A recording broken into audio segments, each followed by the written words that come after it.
Ladies and gentlemen, good evening. I hope you're all doing well.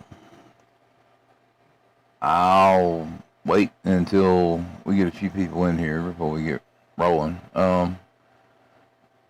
Tonight's stream will probably could either be a short one or a long one. I got obsessed with a story. Hey man, I got obsessed with a story I wanted to do, and I figured, hey, it'd be a cool way to do this. And then I thought about doing a horror game, because this is sort of horror themed. Hey man, and I was trying out a new software. It has tips enabled and a few other things. It's you down in the description you can find the information.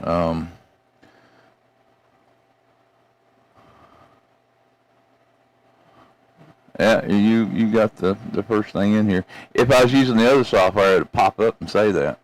I really want to use it, but man, it started acting extremely weird because the damn thing you had the ability to, like anytime anyone says anything, it flashes it up.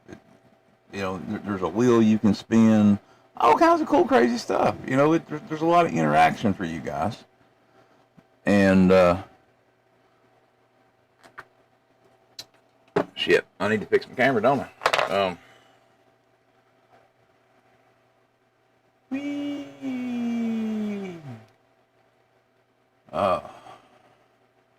I don't know about you guys, but it is hot here in Virginia.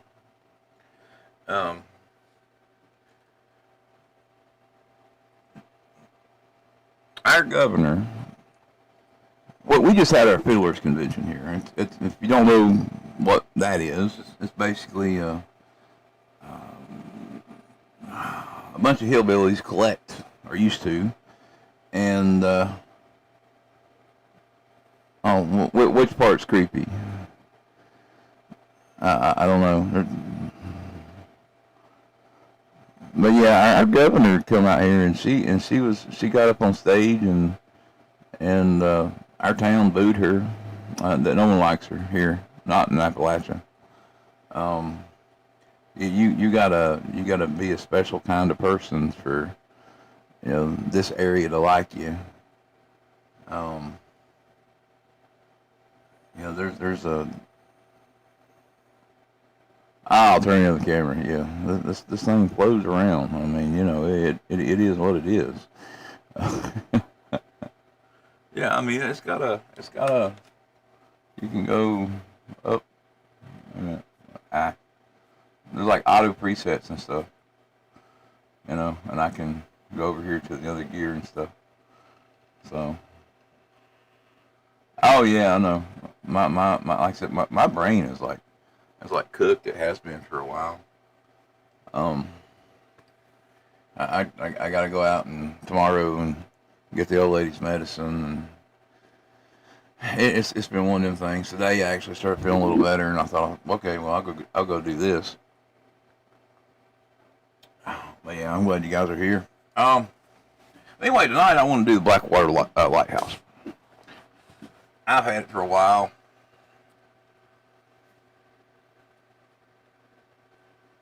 For those of you who don't know, you can go on the government website and you can buy a lighthouse, an old lighthouse. Some of them are on their own little private islands, others are on like little atolls, and there's even the ones they used to use in WW2 out on the ocean along the coast. Some of those are along Florida, others up there along the coast of off New York and Newport News. It depends. I mean, you go on there and look, and you can bid. Sometimes they'll show up. There's some time ago they passed the lighthouse incentive, and they started coming up. Now, you basically get to, live in the White House. The White House, yeah, sure, the White House. You basically get to live in the lighthouse and, do whatever you want to with the property. But you have to, the very top of it, it's it's automated and maintained. Um,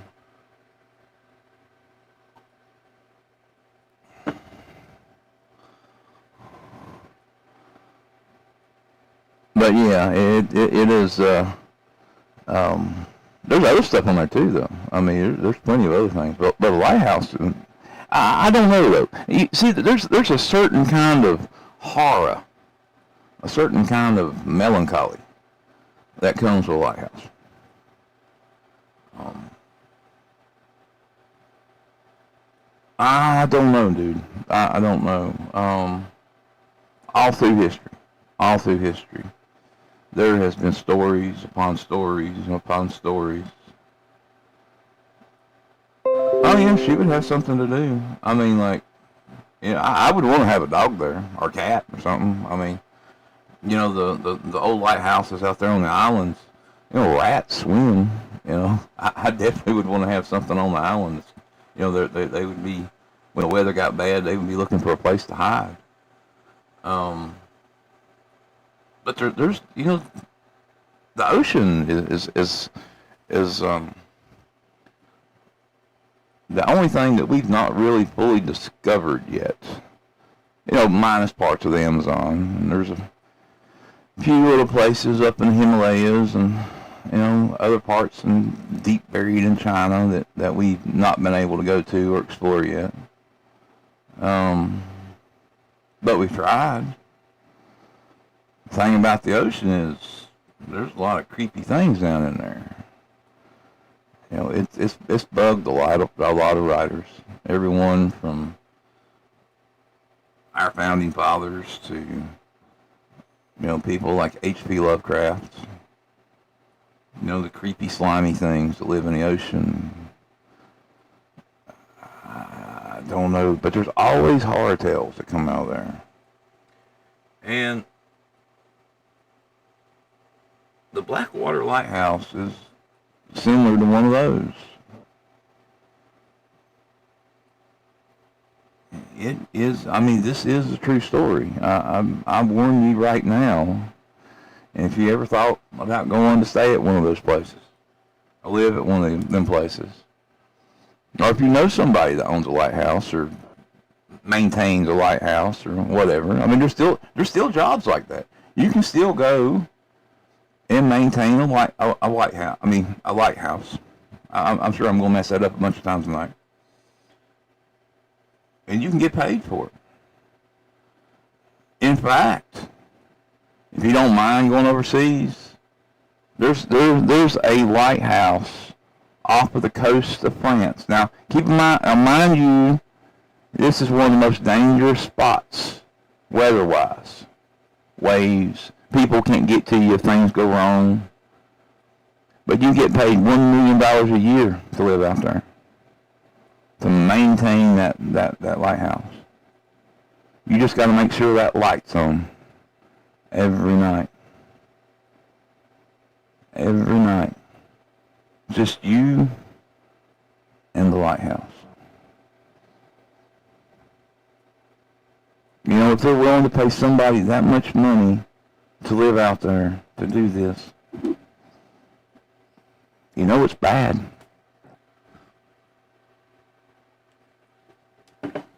I always thought I could do it. I could do it for a year.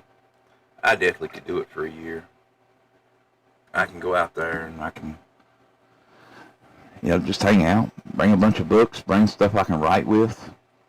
They will occasionally bring food out for you and stuff like that. When the weather's good, they will check on you. Basically, that's what I was told.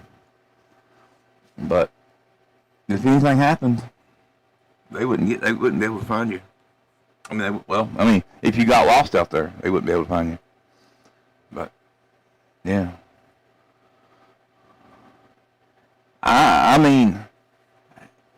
one evening, maybe after this story, not tonight, but after this story, and I can do some checking and I can find you crazy fellas some jobs at lighthouses. I don't mind. I don't mind at all.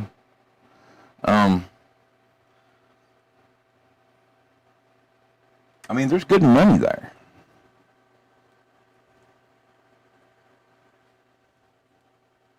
Everyone thinks they could deal with it. That's what I'm saying. It's not an easy job.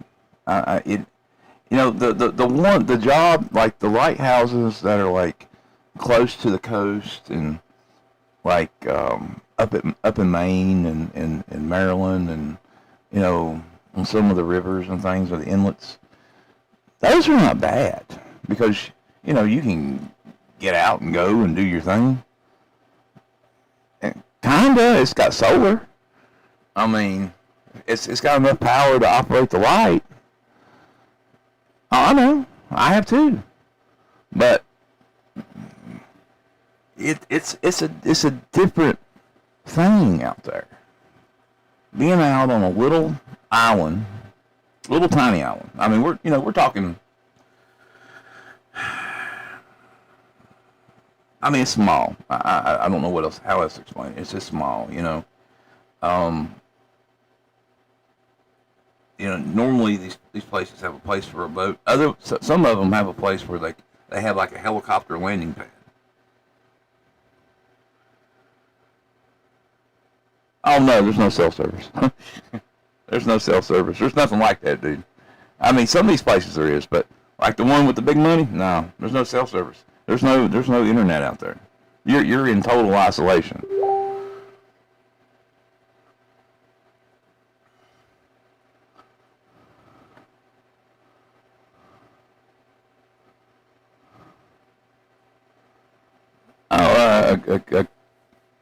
You're on break for you're being a cabana boy, like as in bringing her drinks and I don't know. I don't know about Starlink. I mean, all I know is that you're not connected out there on that one spot. And there might be some kind of regulations or something like that too. I mean, they are paying you an excessive amount of money to, sit out there and guard a lighthouse.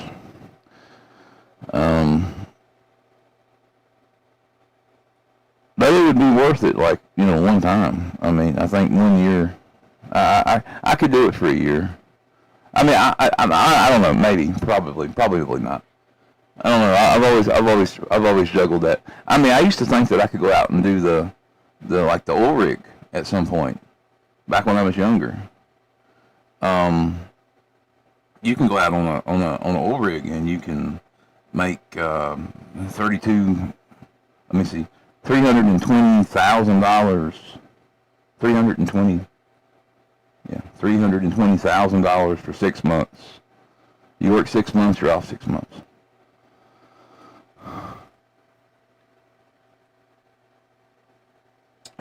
It's something like that.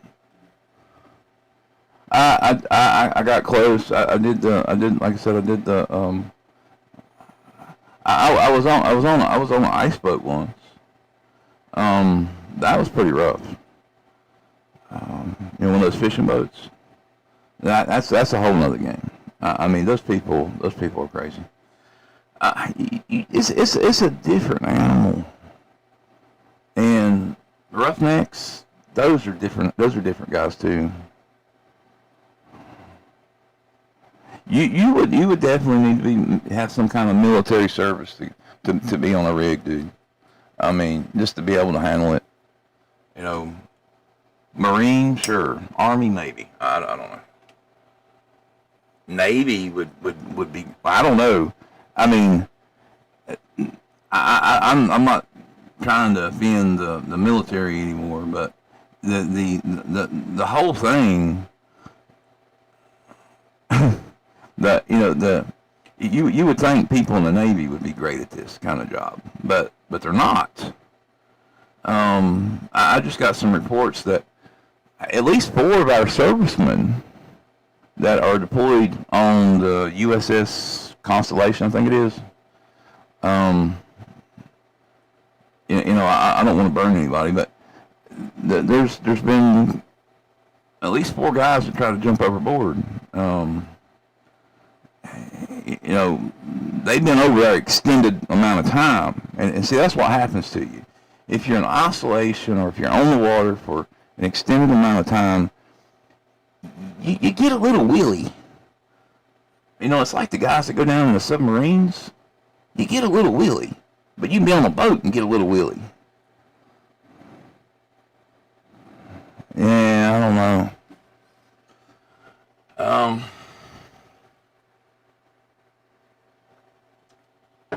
But yeah, we got. I guess we could get to it tonight.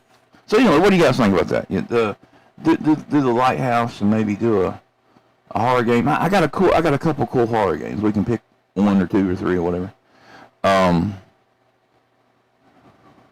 I do think that's what it is. I mean, I've experienced that before.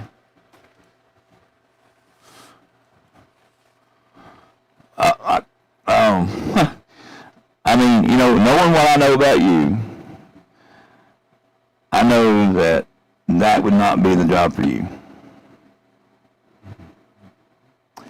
I absolutely 100% stand by that recommendation. Yeah, well, that's what I'm saying. We'll do the lighthouse, and then after the lighthouse, we might do a game, if you guys are still interested. I'm not controlling the messages. It's automatic, so don't blame me on that one. It's system's weird sometimes. I mean, the stream health is good. Everything's been running good. At the very least,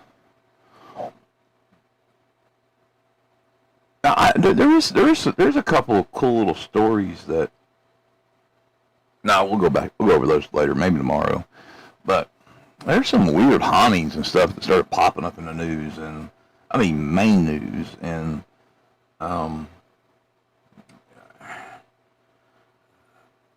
they found some stuff too. They found some really interesting things.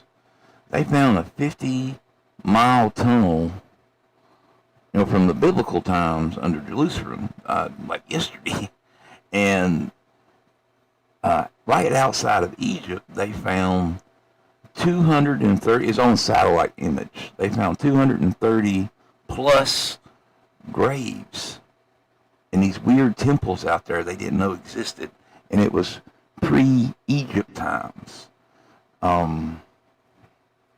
Yeah, there's some weird shit going on over there. It seems like more and more stuff is starting to pop out, especially as like the satellite data and stuff starting to improve. And another thing, I have it written up. I don't know if I'm going to do it or not. I might save it for like one Sunday or something, but I know you know John Hancock and all that people. They talk about the place over in Turkey, Göbekli Tepe and everything, and some idiot decided to take Genesis, the book of Genesis, and run it through an AI and try to match up all the names and the ledger and everything else. And they created this system, and they, you know, that's right, and the stuff that's right, and it kind of says that, you know, like Eden is like right there, and I don't know. There's just a lot of weird shit going on, man. Yeah, you. Anyway. Ellisville. The first thing Ellisville noticed about Blackwater Lighthouse was that its light was turning when there was no power. He stood on the deck of the supply boat with one hand wrapped around the cold steel railing, watching the tower rise out of the fog. It was taller than he remembered. That was impossible, of course. Ellis had been there once before, 11 years earlier, when he was 23, stupid enough to believe that anything man built could be understood if you stared at it long enough. Blackwater Lighthouse had been built in 1891. on a black tooth of granite 3 miles off the coast of Maine. The island was barely larger than a football field. There was a tower, a cottage, a keeper's cottage, a generator shed, a rain cistern, and a low stone wall that had been constructed around the western edge after the first keeper's wife had gone missing. That's one thing I want to point out. There's a lot of people that go missing around lighthouses.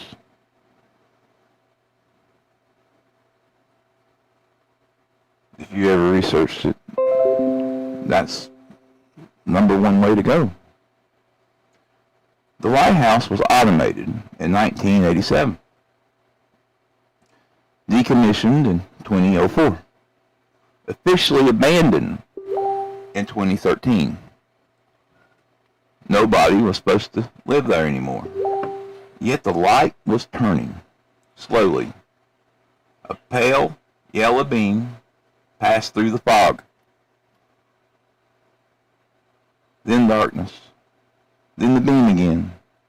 Ellis watched it completely. Another rotation. That's not possible, said Captain Rourke. Ellis looked at him. The captain was standing beneath the wheelhouse awning, smoking a cigarette he hadn't bothered to light. You said that 5 minutes ago. I know. Then why are you still saying it? He didn't answer. The beam came around again, and this time Ellis saw something inside it, a silhouette, a human figure standing on top of the tower. The light passed through him. He blinked. Nothing. The tower was empty. Did you see that? Rourke stared at the lighthouse. See what? Someone in the lantern room. The captain's face changed. Not fear, something older. Recognition.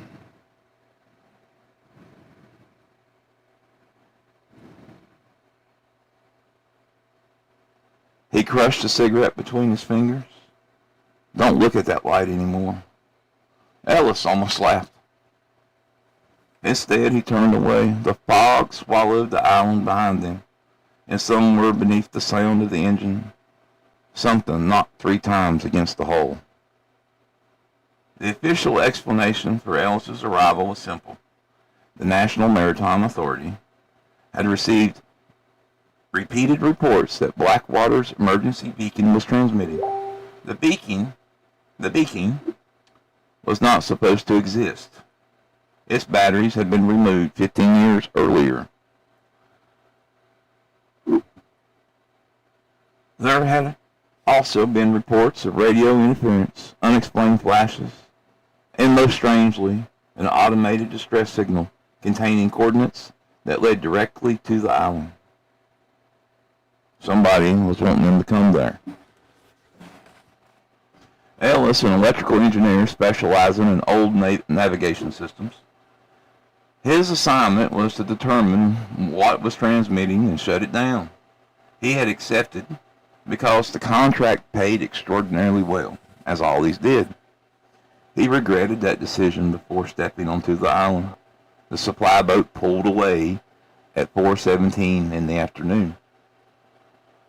Rourke, the captain, didn't wait for him to unpack. He got his ass out of there.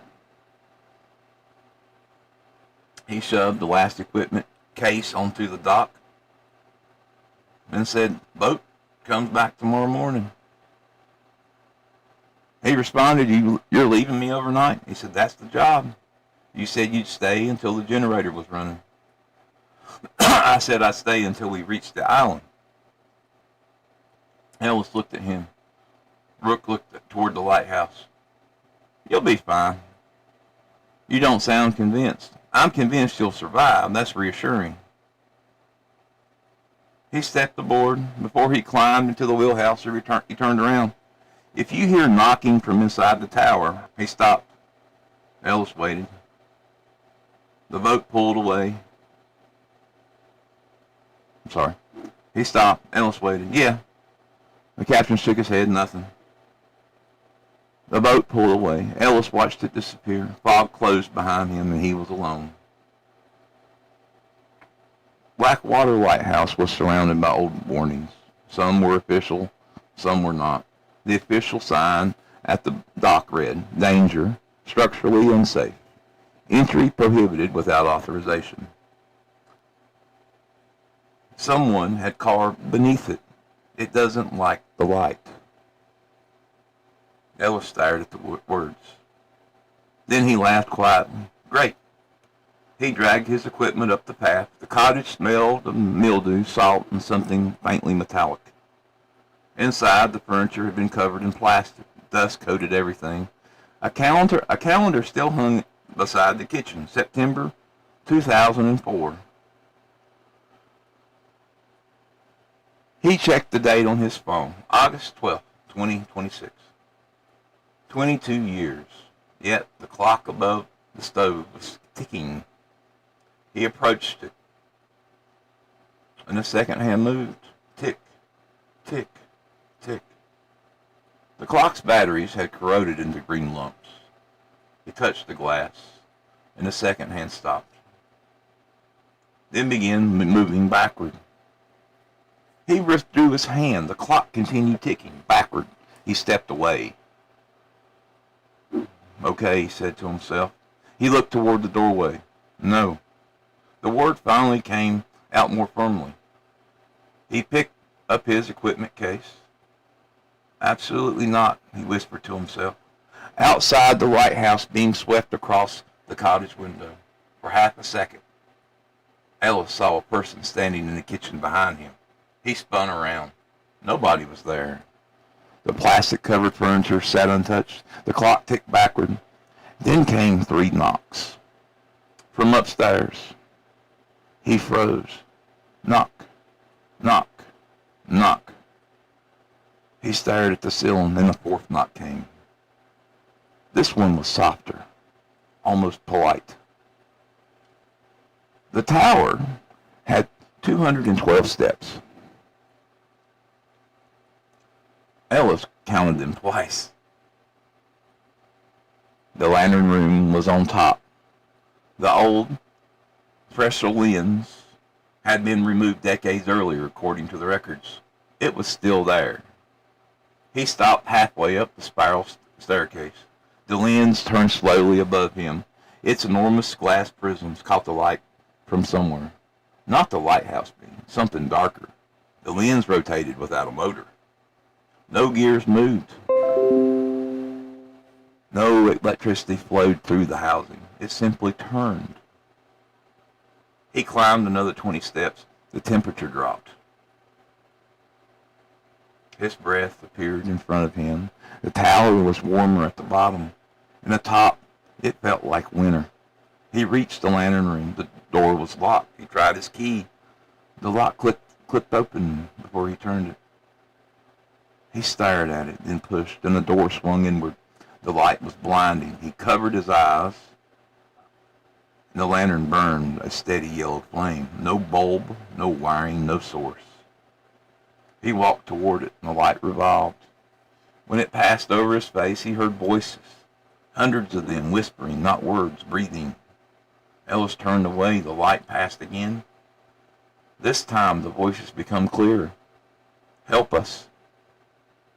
He stepped backward. The light rotated. Help us. Again. Help us. Again.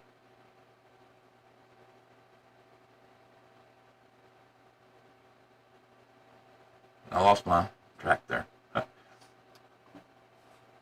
Whispering, not words, breathing. He looked away, and the light passed again. This time voices become clearer. Help us. He stepped backward. The light rotated. Help us. Again. Help us. Help us.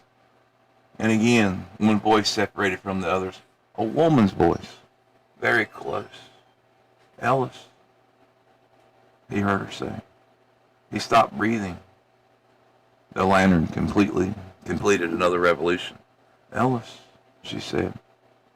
He stared into the light. The woman spoke again. You shouldn't have come back. He didn't sleep that night.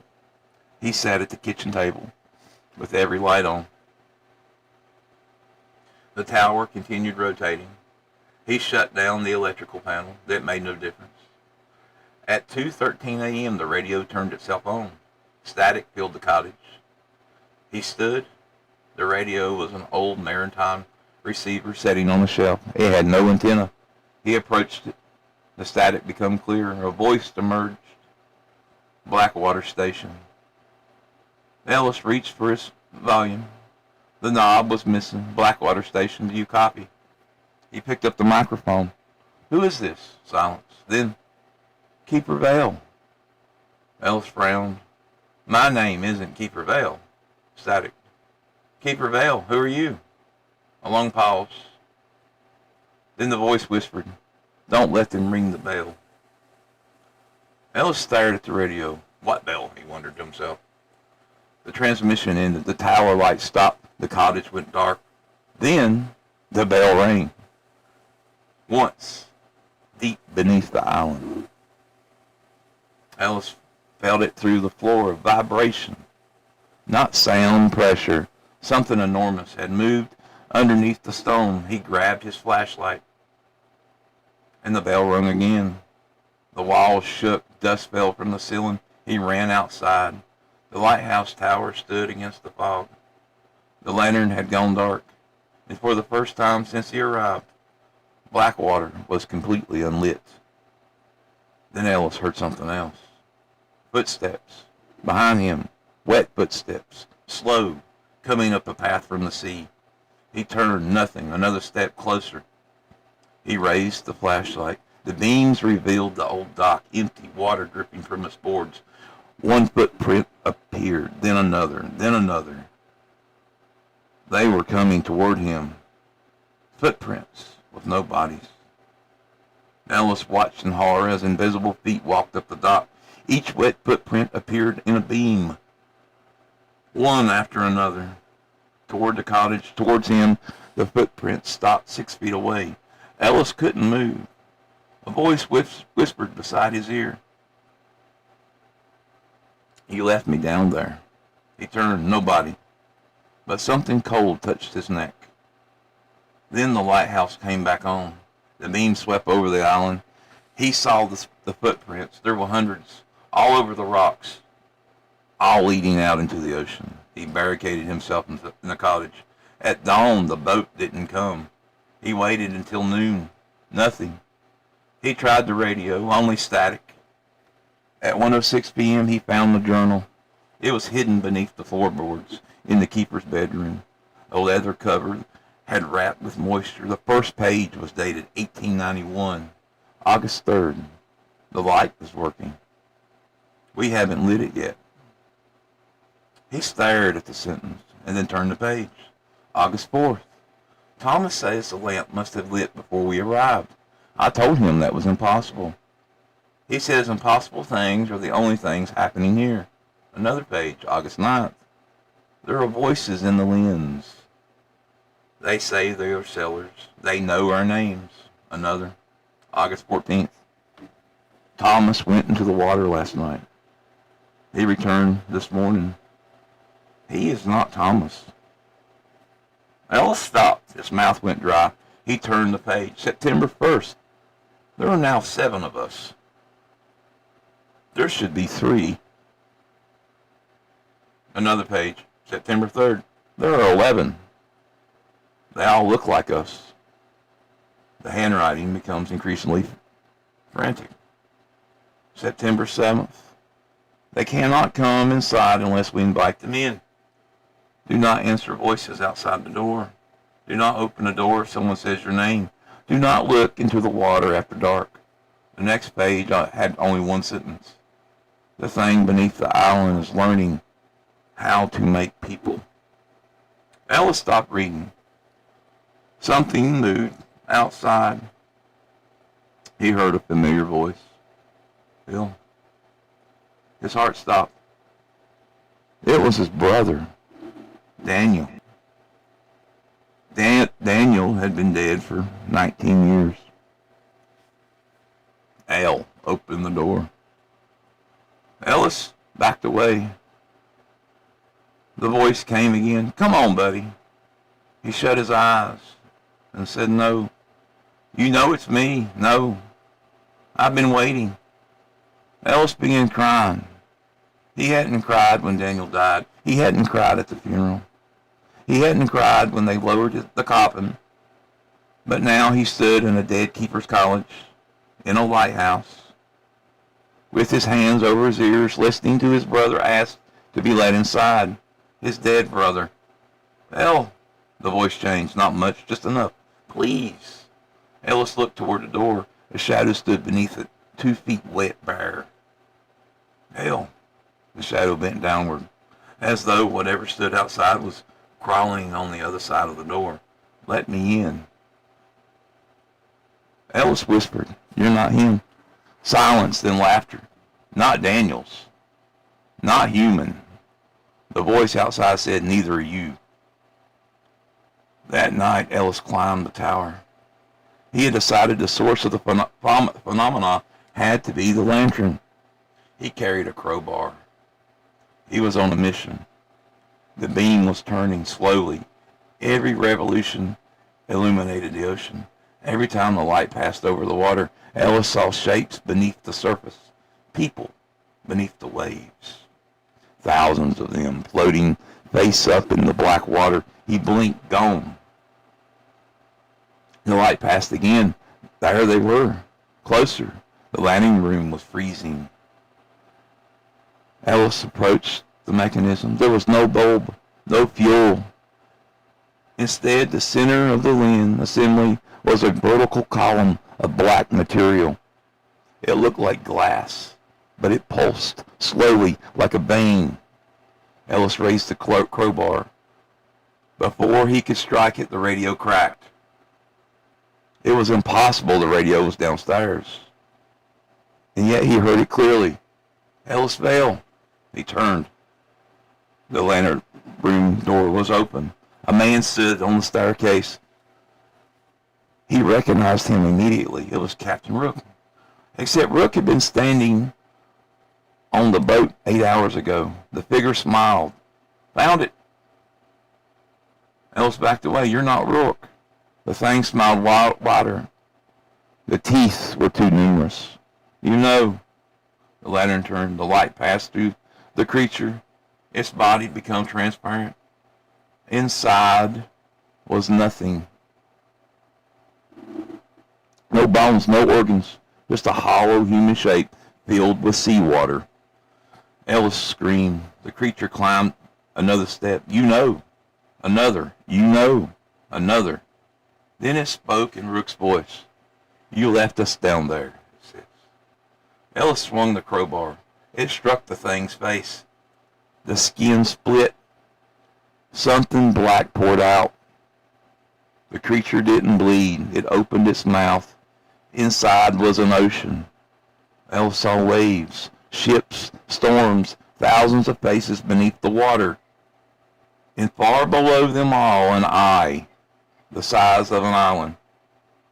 The creature whispered, "Wake up." Ellis ran down the stairs, past old photographs, past the names carved in the walls, past a door he had never seen before. He stopped. The door is covered in scratches. From the inside, someone was pounding against it. Ellis. He knew the voice.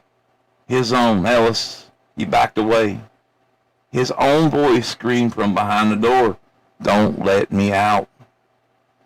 The pounding became frantic. "It's still me." Ellis stared. The voice continued, "It's learned my face." He ran. He reached the bottom. The cottage door slammed shut. He turned.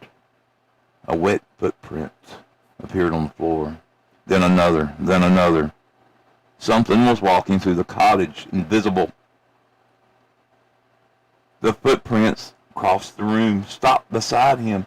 A handprint appeared on the foggy window. Then another. Then dozens all around him. People were pressing themselves against the glass. Ellis looked outside. The island was covered with them. Men, women, children, all standing silently in the fog, all staring at the lighthouse, all waiting. The lighthouse being turned. And every person disappeared when it touched them. then reappeared when the darkness passed. Ellis understood. The light wasn't showing them. It was keeping them there.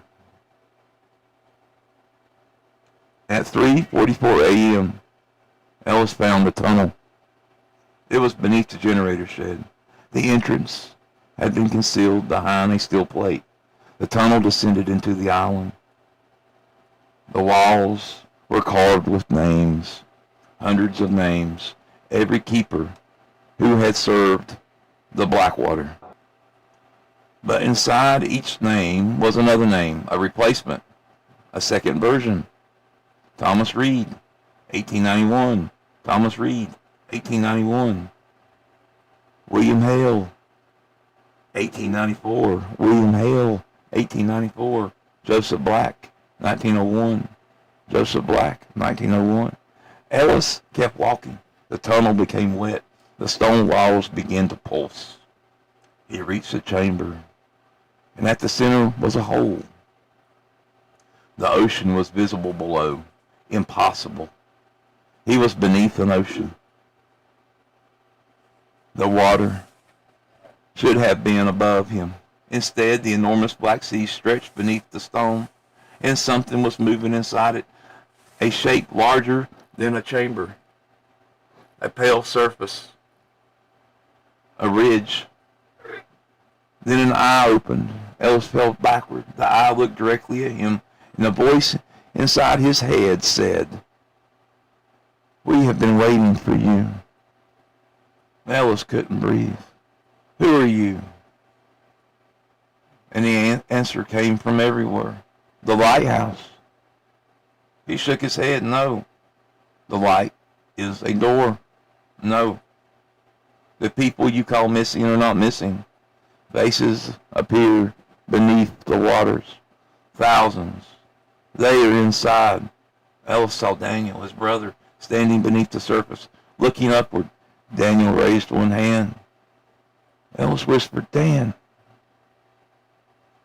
The thing beneath the island spoke again. "We return what the sea takes." Daniel's mouth moved. His voice reached Ellis. "Don't let them bring me back." The eye opened wider. The chamber shook.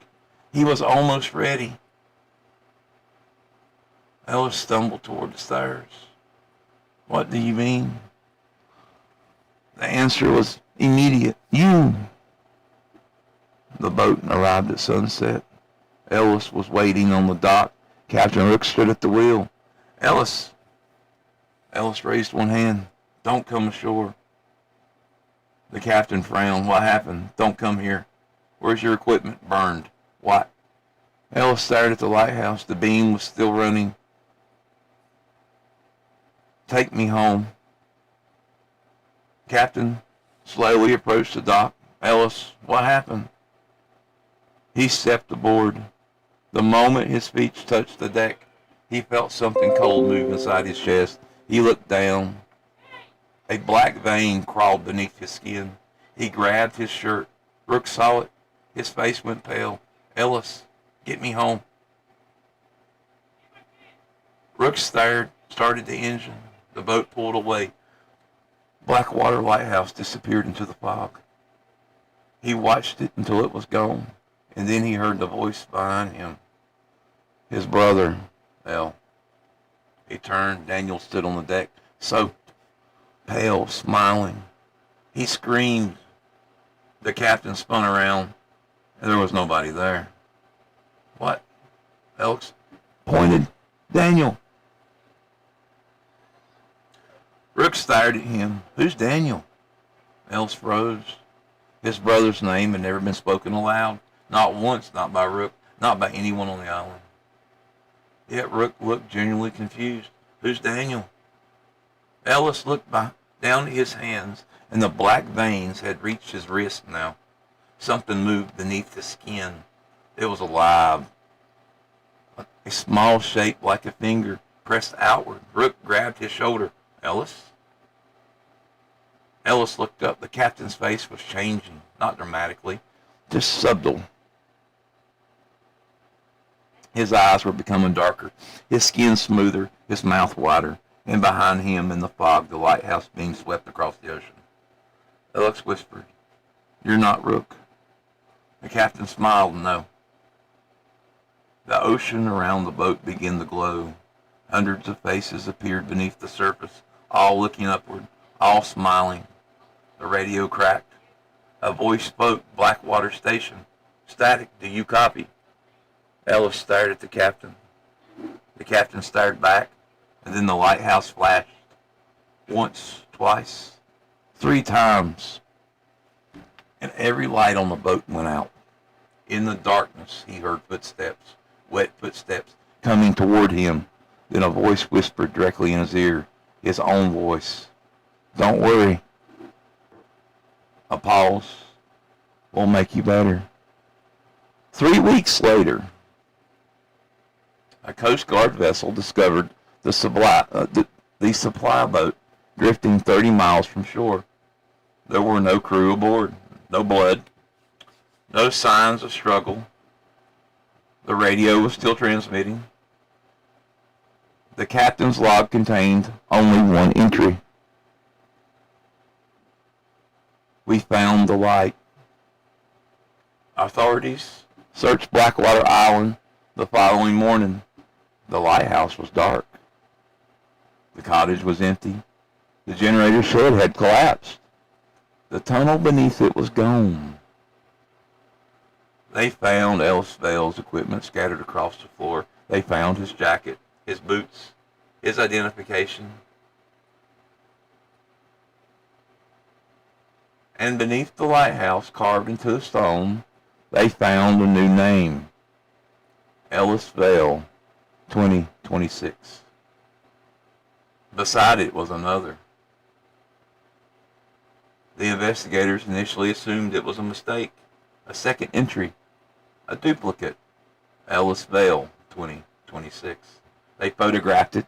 They sealed the island. Blackwater was declared permanently inaccessible. Official reports concluded that Ellis had likely fallen into the sea. The case was closed. But 3 nights later, the lighthouse came back on. At 2:13 in the morning, the beam turned slowly through the fog. Once, twice, 3 times. A fisherman 30 miles away reported seeing a man standing inside the lantern ring. He was facing the ocean. He appeared to be wearing a dark jacket. One fisherman raised binoculars. The figure lifted one hand and waved. The fisherman waved back. And then the man in the lighthouse turned his head too far, further than a human's neck could turn, until he was looking directly at the fisherman. Even from 30 miles away, he saw the smile. The radio on their boat crackled. A voice whispered, "Blackwater Station." There was static, and then, "Do you copy?" The fisherman dropped his binoculars. Another voice answered the radio. "Ellis Vale." Calm, clear, almost cheerful. "Yes."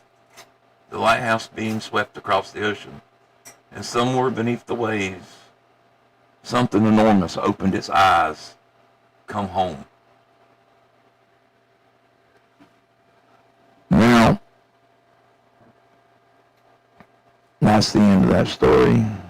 Other than the fact that the lighthouse on that island in Maine has went up for sale.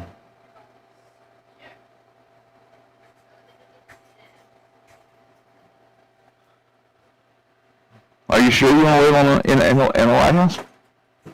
What's this? Oh, thank you. Thank you. Is he okay? Yeah, he's playing with his makeshift chair. Oh. He needs a pillow under it. Alright. I had to get food. Well, I didn't lose anybody.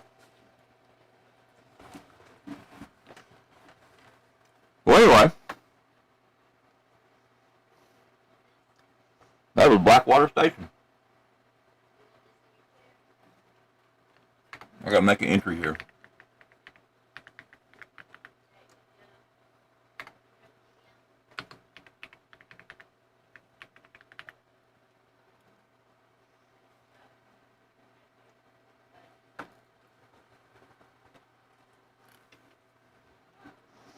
What did I miss in chat? Let's see here. Wasn't paying attention. I was trying to get through there. Man, it's always scary. Footsteps are scary. Hello, everybody. Howdy. It's been a while since I've been here. I'm glad you're here.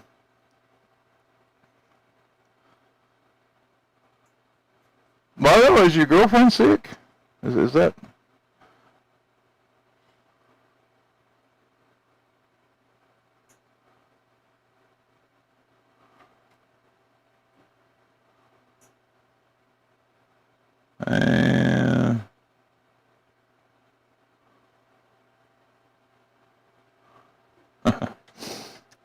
But anyway, I hope you guys enjoyed it. Make too many sounds here. Everybody get caught up. I haven't eaten anything all day. And it sucks. Now, I guess we need to have a vote. I have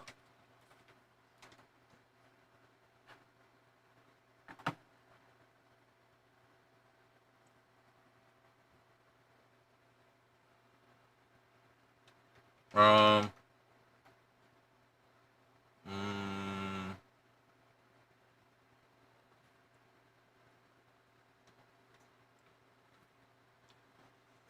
now mind you, I haven't played any of these games.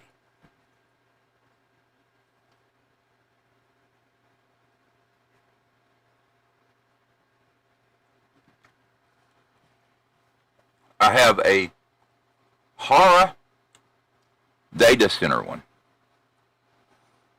You're a guy that works in a data center, you know, one of the data centers we're talking about. It's your job to go in there and check things and walk around and do whatever. But there's some spooky shit that's going on in there. It looked cool when I downloaded it. I think I can handle it. But there's a type of horror there that I've never really experienced before. So I don't think a lot of us have. It could be a good game. I'm not sure. It could suck. The other one was one called Complete Horror. I definitely don't want to play Dark and Darker. That's where you're like a wizard and shit. And there's one called Dig for Your Lives, which is best if we got a bunch of people playing, because you go outside, you got to dig a hole in your backyard, and when the sun goes down, a bunch of zombies come and try to get you. It's a screwed up game. There is How to Make an Atomic Bomb in Your Backyard. Please don't make me play that one.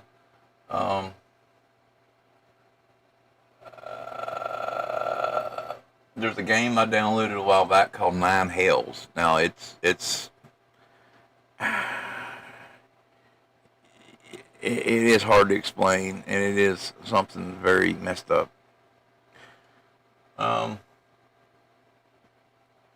don't think Roadhouse Simulator is not a good one right now, or Russian fishing. I definitely don't want to play Star Trek. Now there's another game, The Life and Suffering of Sir Venti. I was told that this was a good game. I don't know, but I downloaded it. Town of Salem 2.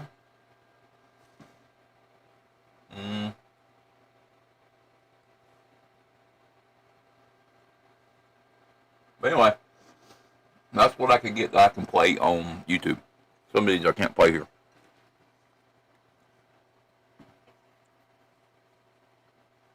If nobody picks one, I'm just going to pick one. Okay, I'm going to pick one.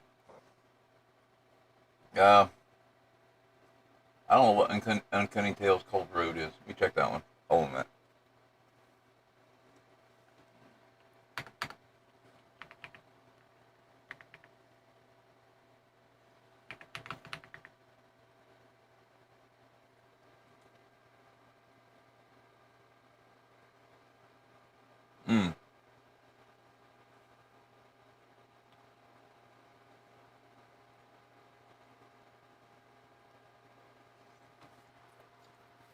Uncanny Tales is a short indie psychological horror game.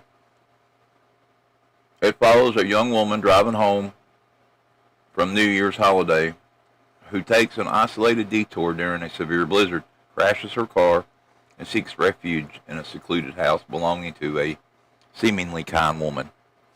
Old woman.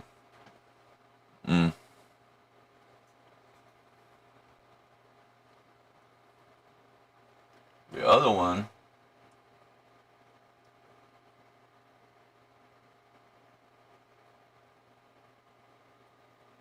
yeah, I thought that one would be cool.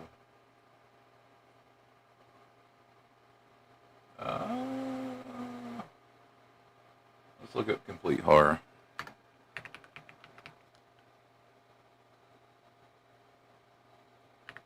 Complete horror.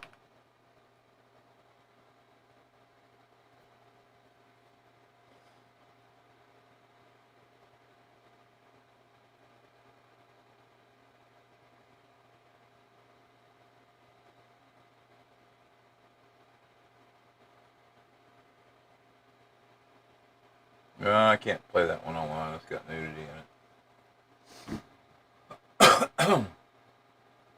I don't know. Let's try.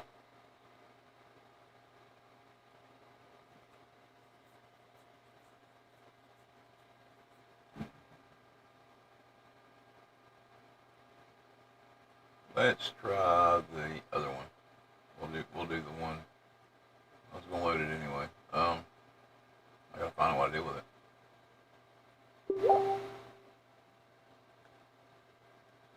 What in the world?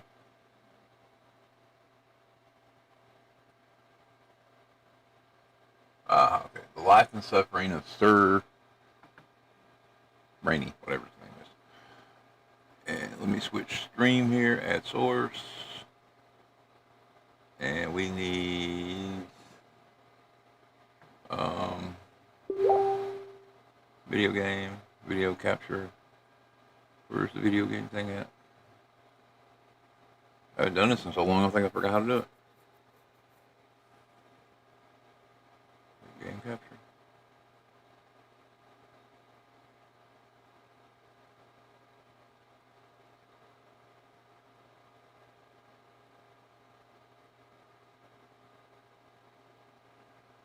No.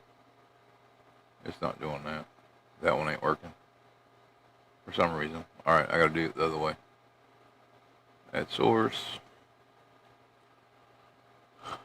Oh, they want to be temperamental tonight, I think.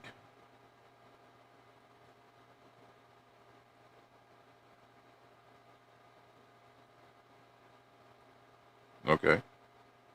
Sure. And there we go. It'll take a minute to load, guys. But hopefully, it'll be ready to go here shortly. I think it'll load. There it goes.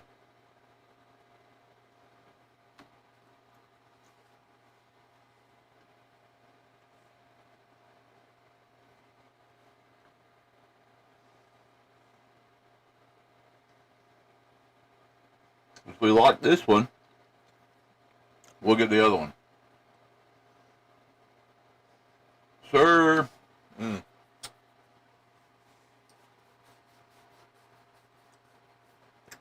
Sir Numbnut. Enabled character. Let's tap restart. You will not be able to go back to your previous chapters and change your decisions. Consequences open or hidden? Oh, I don't want to see my consequences.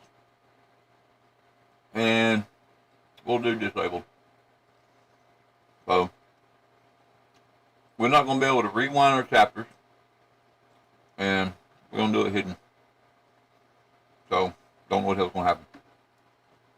Okay. You hold the fate of a single man in your hands. You will follow his life from birth to death. Your choices shall define who Sir Bronte will grow up to be. You will decide his personality, social status, and what mark he leaves on history. With every step he takes on your behest, Sir Brandon's character will change and evolve. Your decisions will close some doors for him and open many others.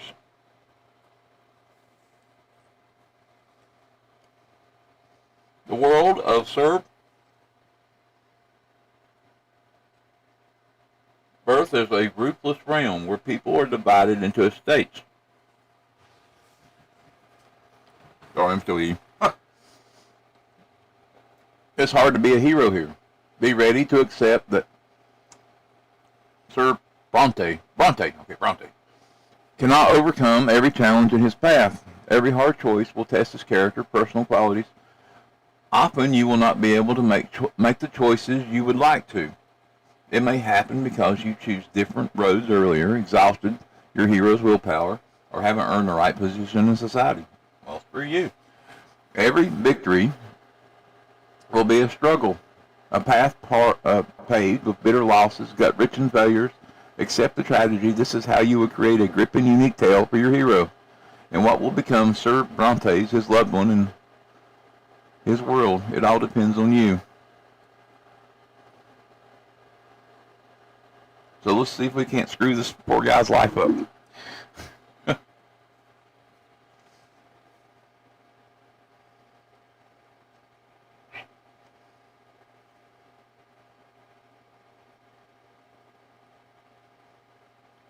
Oh, you sound from here. Your fingers are stained with ink. Your breathing goes ragged. Your hands are shaking. Yet the world begins to appear on the page before you one by one, clinging together in the form of chronicle of your life. Who are you and the reaching? Okay.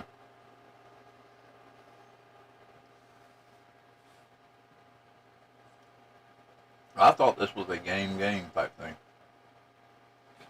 This land,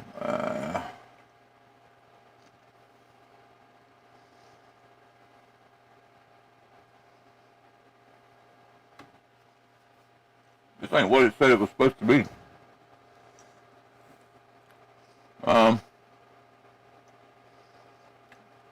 Let me read up on this. We're gonna come back to it. Yeah, I can't do that. Eat and everything. I wouldn't think I was gonna have to read a bunch. Anyway, that's one scrapped. I'm not a fan of that.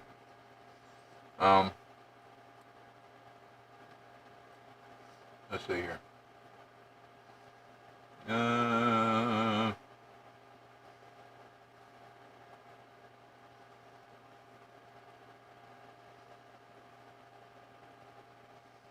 Alright, let's try the data center one.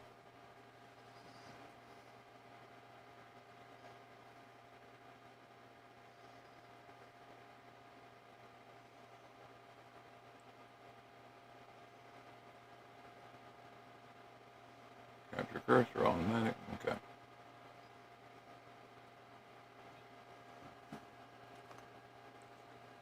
I think I have some sounds up.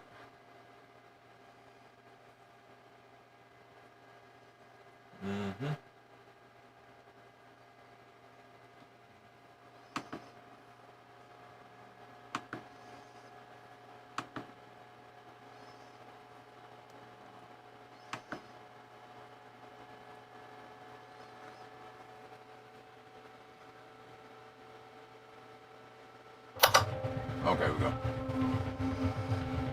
Camera sensitivity.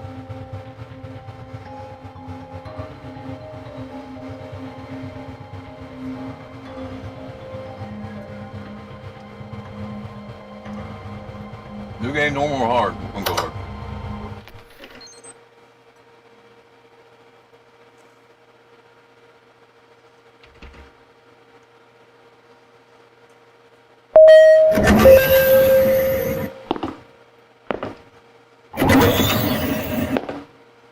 If something's not right, take the red exit. If something's everything fine, take the green exit.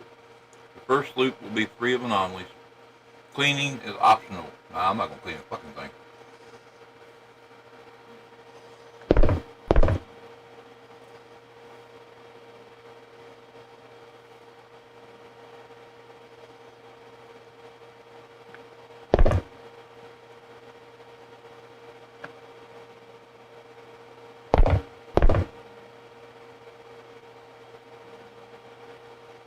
Splash edges, liquid puddles. Eh. Push the button now.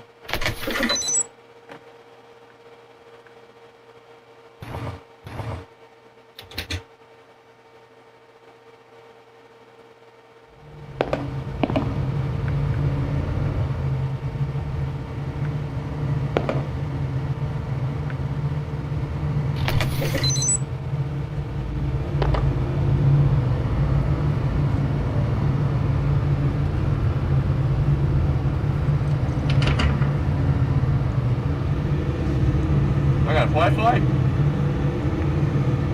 Hell no.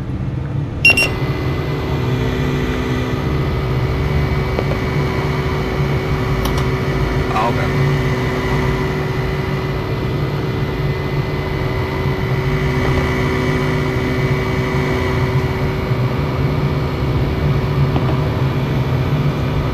What can I go in there?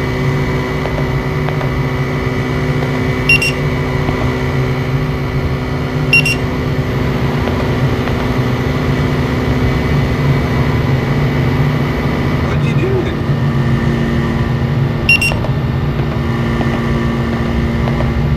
Birthday cake.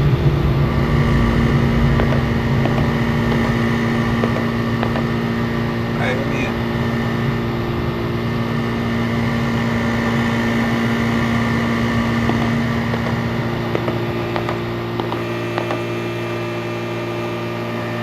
I don't know. That's, ooh, what was that?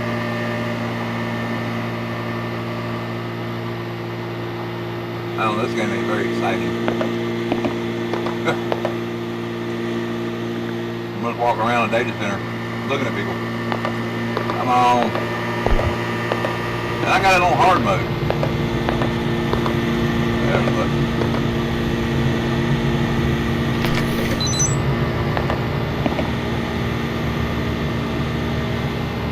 Batteries?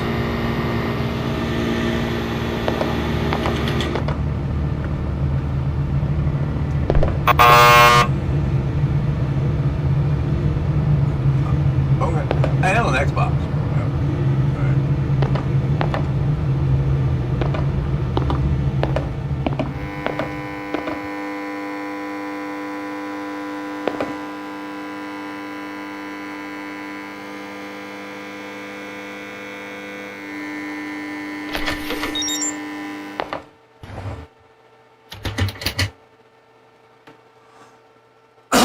Yeah, that's one thing I didn't look up. Okay. Present your ID badge in front of it. Gas suppression system, server room. I don't.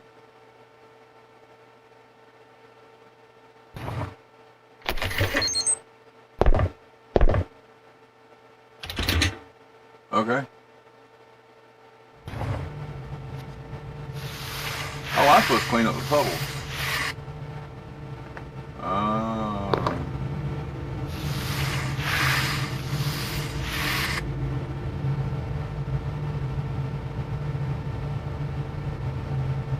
Last choice wrong. Last choice wrong.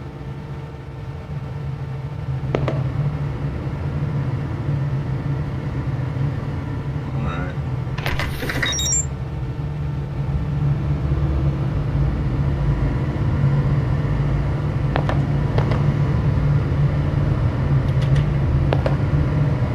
That's how we do my job. I thought my guy was smarter than this. I walk around mopping floors.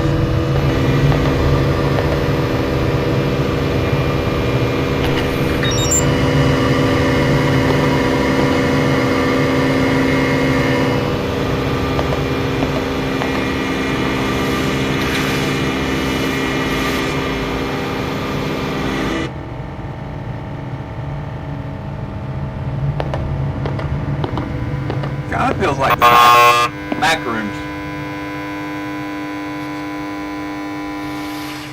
I'm just a muffin. That's weird, maybe. I can't pick it up though. Let me have it. Oh, I got it now. Wow.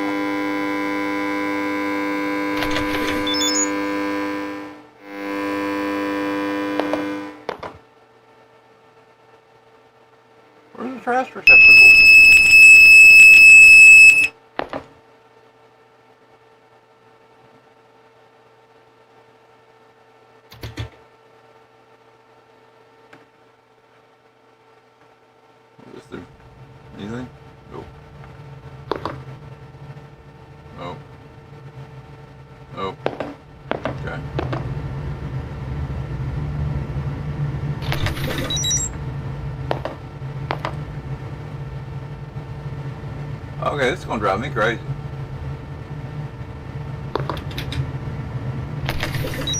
I'll end up quitting this game too, guys. I know I will. This is not my kind of thing.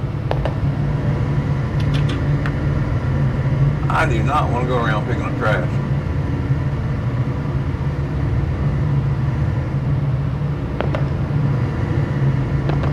Hey, you dropped something. You dropped something. Where do I put it at? I don't know where to put it at.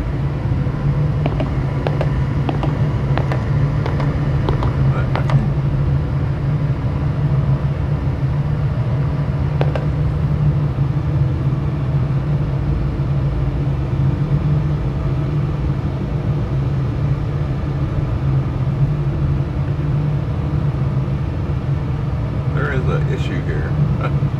And I don't know what that issue is.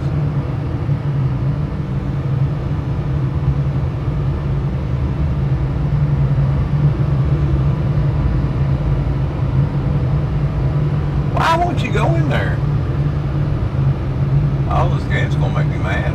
I already know it. This game's gonna make me horribly mad. Yay! I'm gonna need a volume after this. I know it. Go over. Put it right there. And, oh, you motherfucker. Oh, holy hell. There's trash everywhere.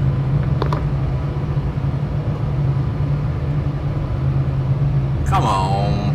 Don't do it. Alright. What's this? I threw it in the hole.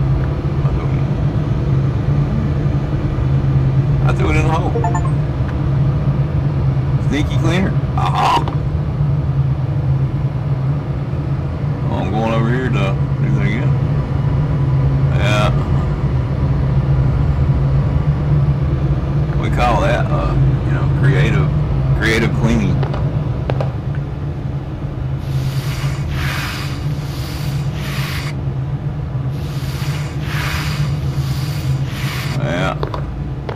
Yeah, just doing my job, just doing my job.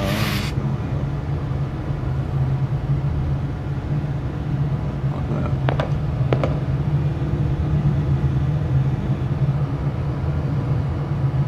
What is wrong with these nasty people? Yeah, all that. I don't know.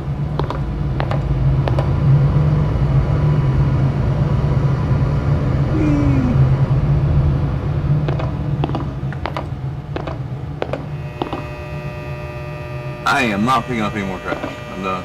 Nope, no more. Alright. What is this dude doing? Praying?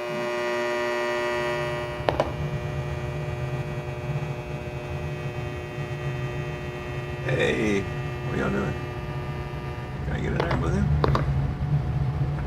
Probably not. I mean, I think that's weird. I would think that was weird. That guy over there walking around weird.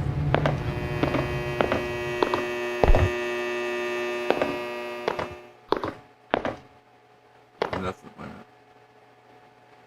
Nope.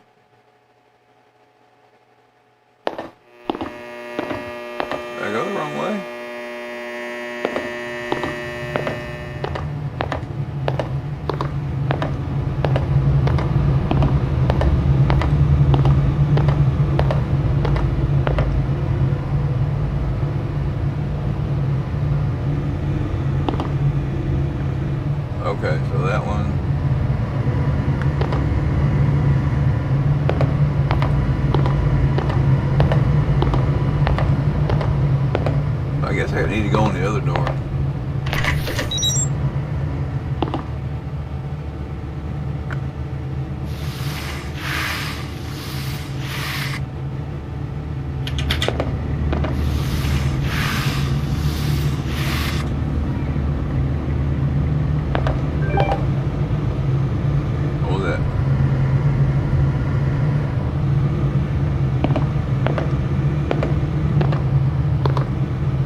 buzzing gets to you.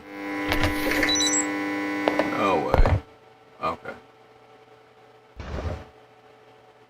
Last choice correct.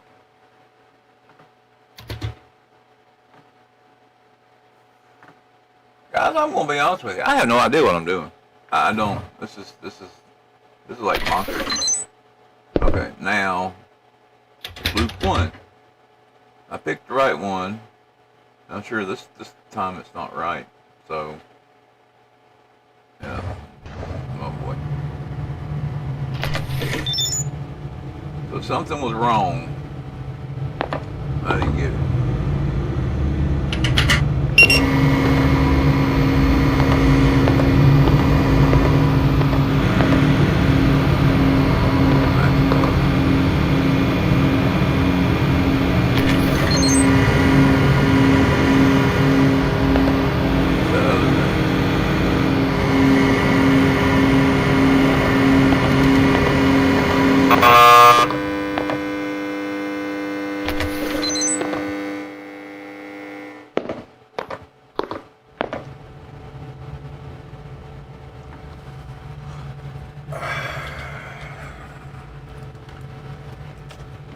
Alright, this game will drive me bonkers. It's going to drive me bonkers.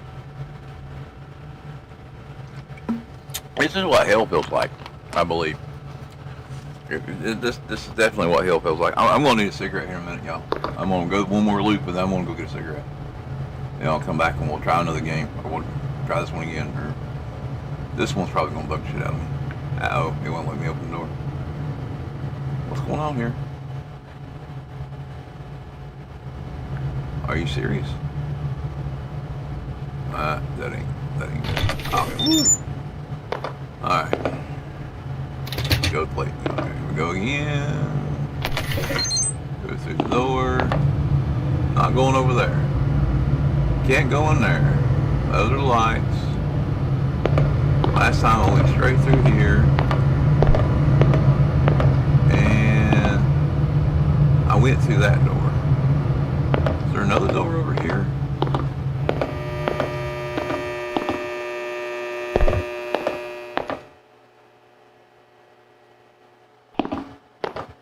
No, there's not.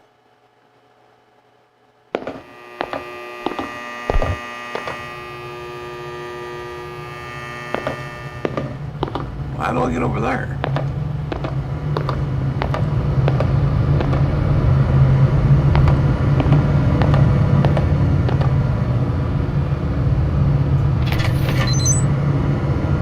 I don't want to go out that door. Go away.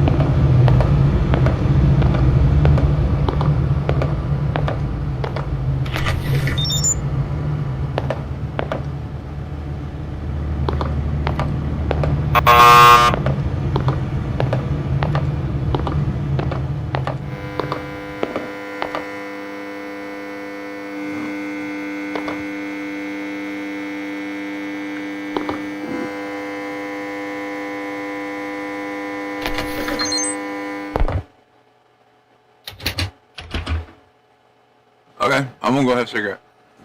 I'll be back here in a minute. This is a break for a moment.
Alright, I'm back.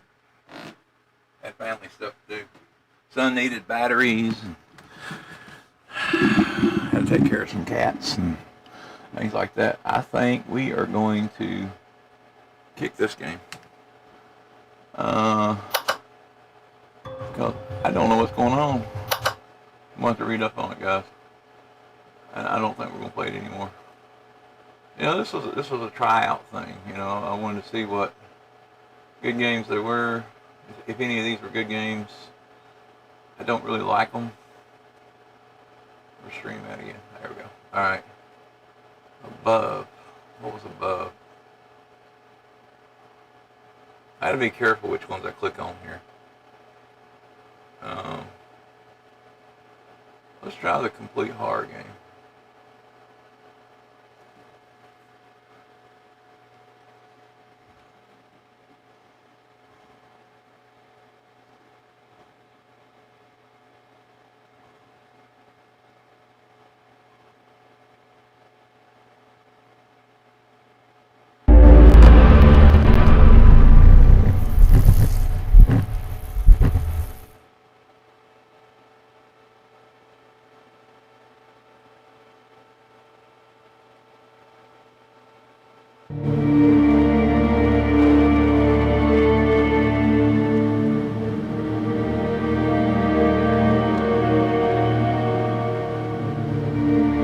I'm not sure what's going on, guys. Hold on a minute. This is out of range.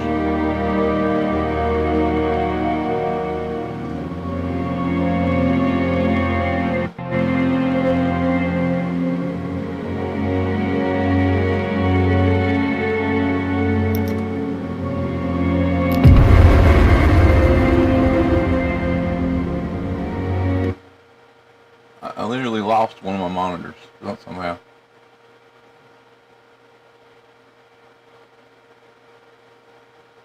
Maybe it'll come back. I don't know. I think I broke it.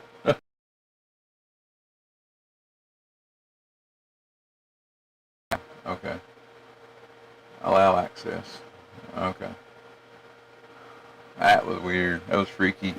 I had a monitor going on and off, and alright, here we go. Full screen maybe? Come on, bro. There we go. Okay. Well, aren't you something?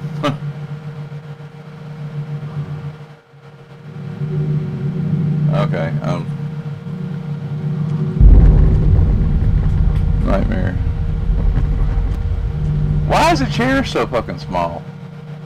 Big, I mean. Why am I so small? Can I get up in there? I can't hit stuff. Oh, you're here. Don't climb. He is sleeping. And Bugs. Bugs shouldn't wake the master. Master must be huge.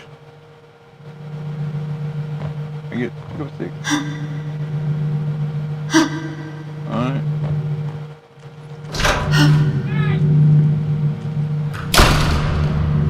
Hold on a second, yeah.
son having me do something with the volume of his computer in there.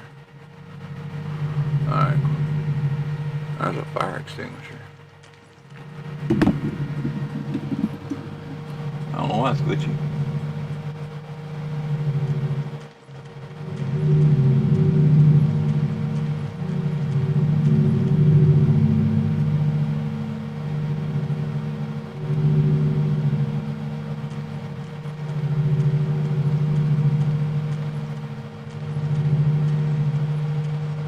Big ass freaking clock. You think the exit is just ahead, but the trouble is, by the time you find it, you're no longer the person who walked in.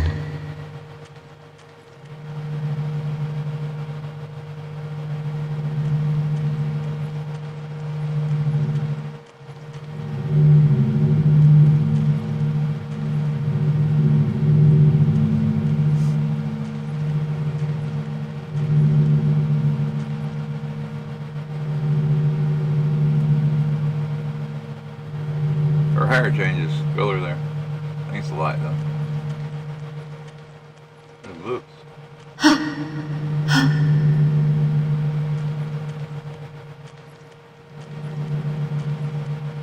These are books.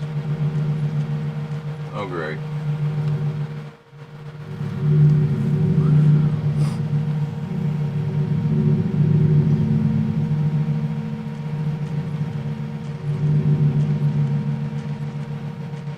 I still got all my health, I guess.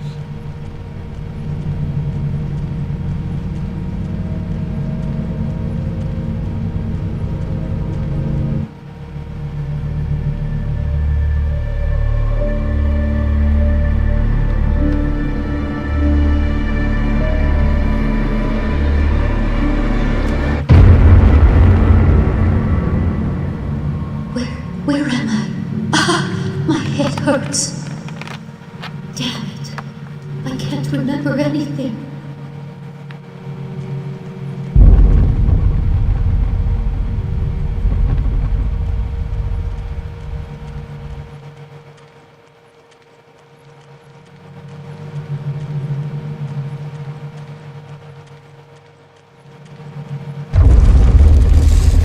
What's happening?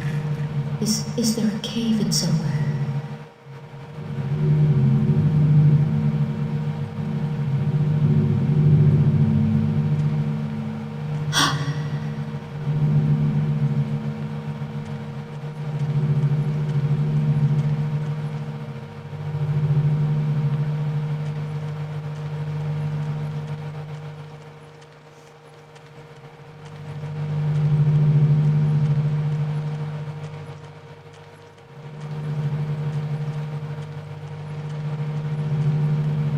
Room. I'd better check inside for anything I can use.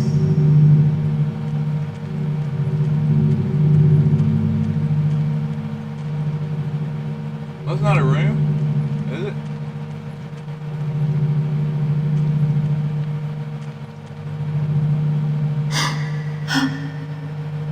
Okay, well. Apparently they want me to. E. Okay. Empty casings, crafting material. Okay. Oh, wonderful. I gotta craft stuff.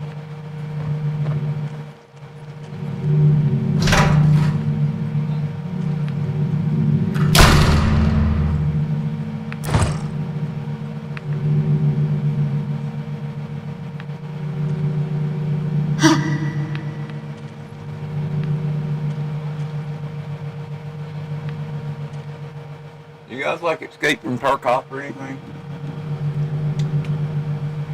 I've been thinking about playing it. I can't. They won't let me play Rust online. I have it, but they won't let me play it like on YouTube. And they may not like me playing this one. I don't know.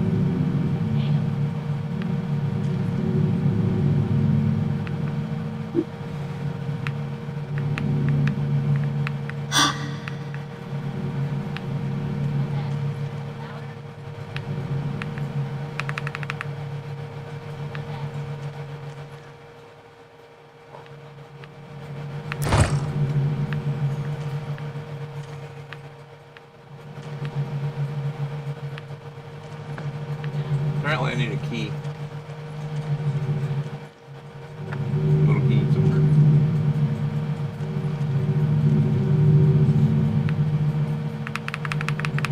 Don't let me look over. Where's the door? There's the door. I'll come back.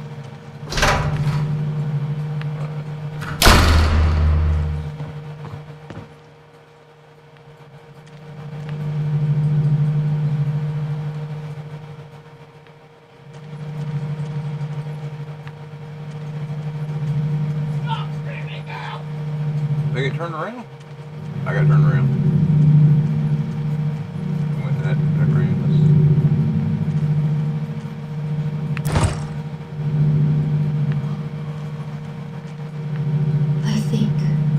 I think I'm changing. My skin feels cold. I hope not. Ain't a whole lot I can do about it. I don't need the bathroom. Yeah, we might need people leave shit in bathrooms and stuff.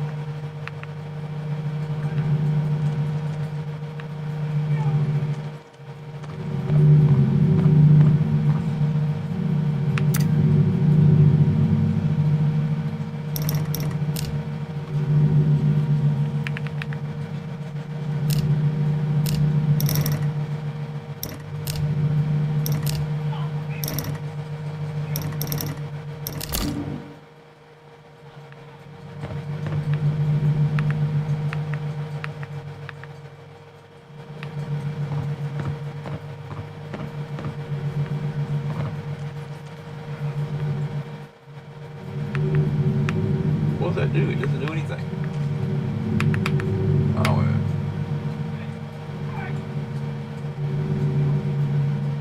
Ah, there's a key. A key. Ah.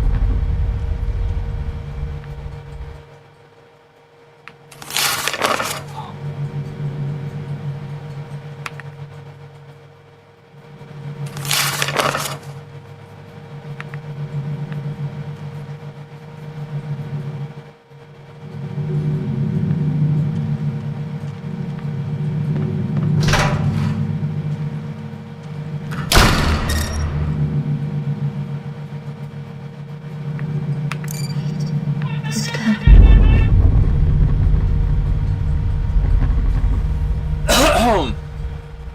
Wonder. Right. My mutation level is right. Easy. I want to mutate.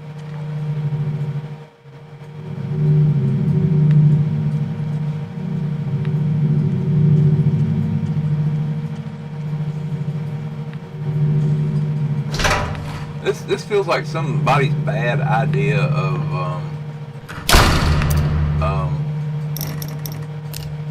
somebody's bad idea of Resident Evil. Alright. I gotta go down here and get that door. No, is it here? Oh, it's not here. We're trying to go to the bathroom. I think it's right here. It's right here. No, it's not right here. No. I think it's right here somewhere. No, it's not here. Where am I at? Is it in here? Yeah. Oh, dummy. Alright.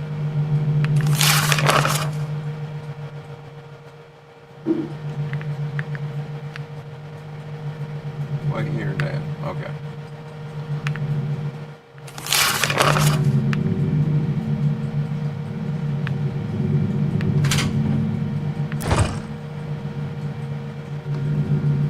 Alright. Well, we do all that. More casings. I mean, I'm getting a bunch of casings here.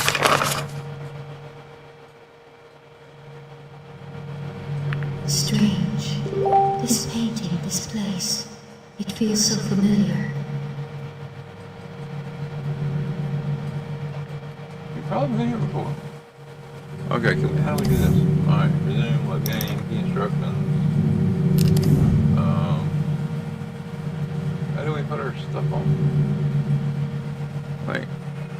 How do we flip? I don't think. I need to go over here. Alright, upload game, options, controls.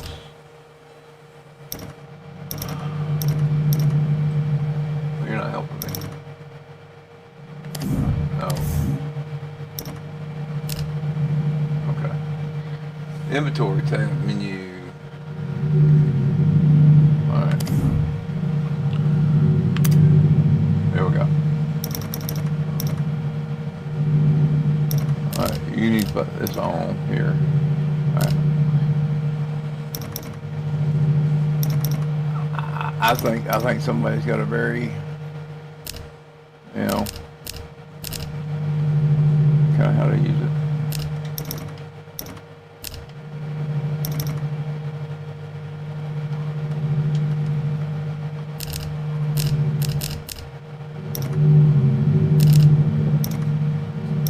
Alright.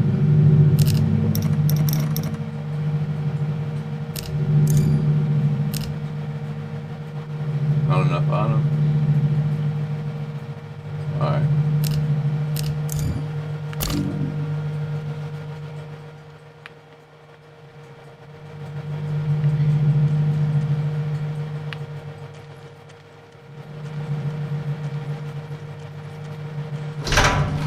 We need to get the hell out of here.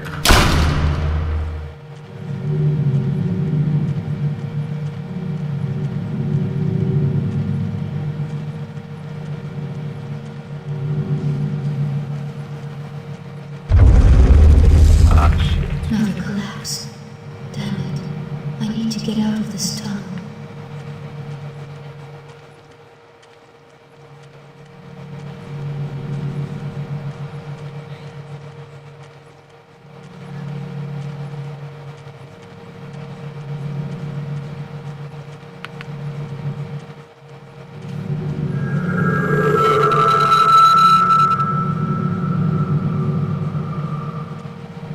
That wasn't cool at all.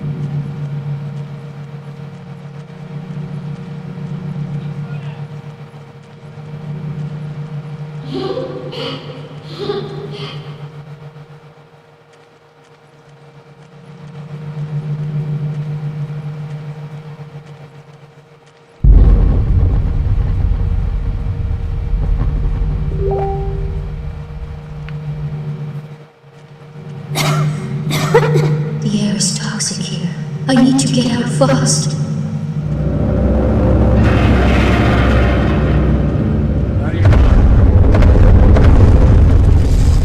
That is not a collapse. There's something massive walking down here.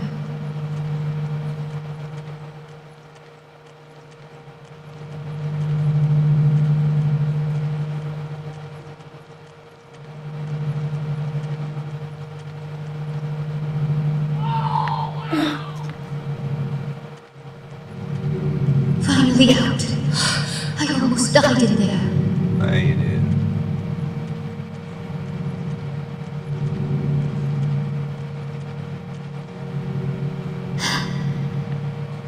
His wounds. It looks like he was mauled by some kind of beast.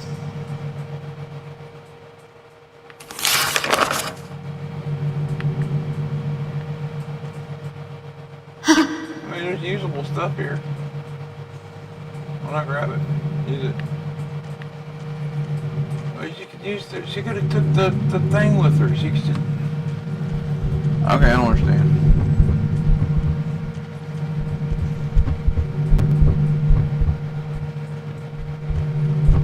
That's doing something it probably shouldn't do. Yeah. Alright. These claw marks. They were definitely made by some kind of creature. I need to watch my step.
Holy hell.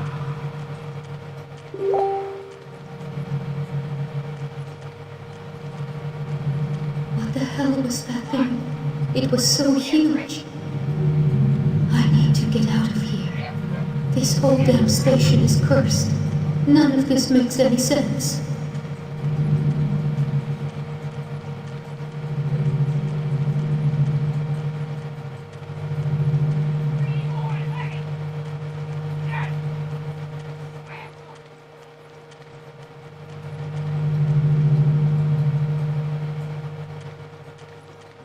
Alright, this is a save point. I guess we're going to... I got family stuff I gotta deal with. I will see you guys tomorrow. Take care and stay paranoid, and thank you guys for sticking around tonight.